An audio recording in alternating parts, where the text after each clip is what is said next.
Oh, guys, good evening. Real talk lang to, mga kagenggeng. Hindi na ako nagpakita sa camera. Meron lang ako hinanakit sa Meta, kay Meta.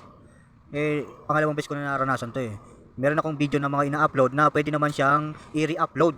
Kung baga, yung mix ba? Kung napapansin nyo kung mag-upload kayo, di ba? Pwede i-mix. Lahat naman ng video ko puro ganun eh. Pangalawa ko na to eh.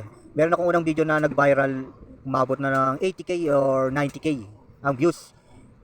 Bigla na lang merong nagano, yung nag-complain pa na hindi ko raw video yon na binura.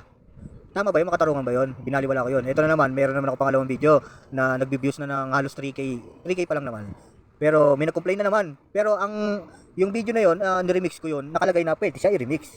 Nagtataka ako dito kay Meta, bakit ganun na halimbawa, hindi ko ka-video yun, pero nakalagay naman na pwede kong i-remix.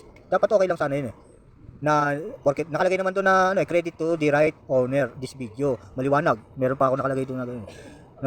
Kaya nagtataka ako dito kay Meta, bakit ganun, parang unfair naman yata, di ba? Sana baguhin niyo yung policy niyo, Meta, boss Meta, baguhin niyo sana, yun lang, hiling ko sa inyo, kasi pangit sana kung sa mga may video na pag-aari ng may video, sana ilagay nyo na lang na no remix video para hindi namin nagagamit yung video nyo. Ngayon porket nag-viral sa amin, sa inyo hindi nag-viral, magko-complain kayo na video nyo yun. Unfair naman sa amin yun, di ba? Kasi nakalagay sa inyo, remix sa video nyo.